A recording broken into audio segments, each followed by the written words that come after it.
Congressman Matt Gaetz represents Florida. He's also on the Judiciary Committee, and he joins us tonight.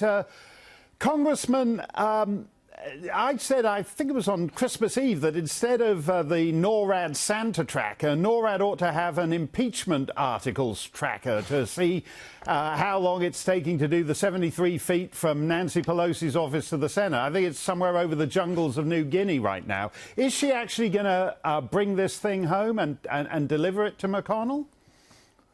Nancy Pelosi appears to be limping through the back nine of the delivery of the articles of impeachment.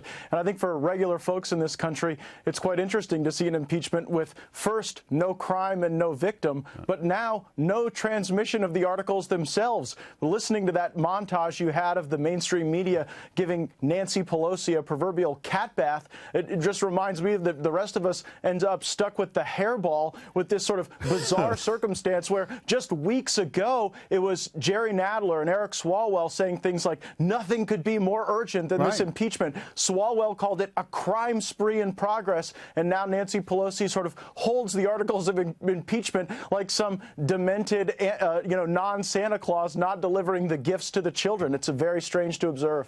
Well, it's weird, isn't it? The president had a good point in his tweet because, according to Gerald Nadler, Donald Trump is a threat to national security and needs to be removed from office. So why stick it in the bottom drawer and do nothing about it?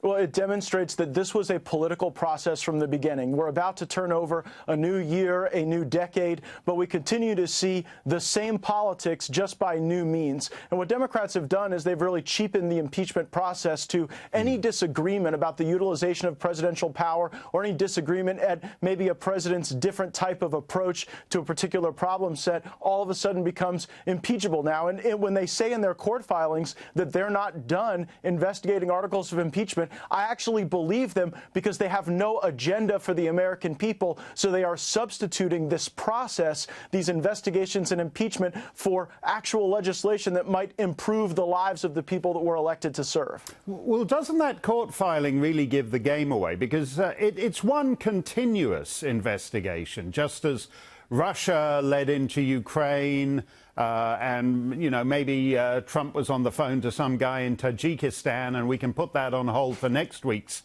impeachment. I mean, basically, they've been doing this actually since before he was inaugurated. And it's worked only in that it's super enthused the Republican base for 2020. I could tell you here in the state of Florida, our support for President Trump is only intensified when we see these efforts to delegitimize not only his presidency, but our political movement for a positive America, for a newfound sense of populism in our country. And now I think you can look back to the time directly after Robert Mueller's testimony where they wanted to impeach Justice Kavanaugh. They wanted to impeach Bill Barr. It's like they've got impeachment fever and there's no cure. How about we turn over the calendar in 2020 and just agree to put the American people first and our country first, not just have the revolving carnival of impeachments with Nancy Pelosi as the ringleader. That makes too much sense, Congressman. You know how it is with one impeachment is never enough. It's like a box of chocolates. You got to have a second or third. Thank you very much for joining us tonight.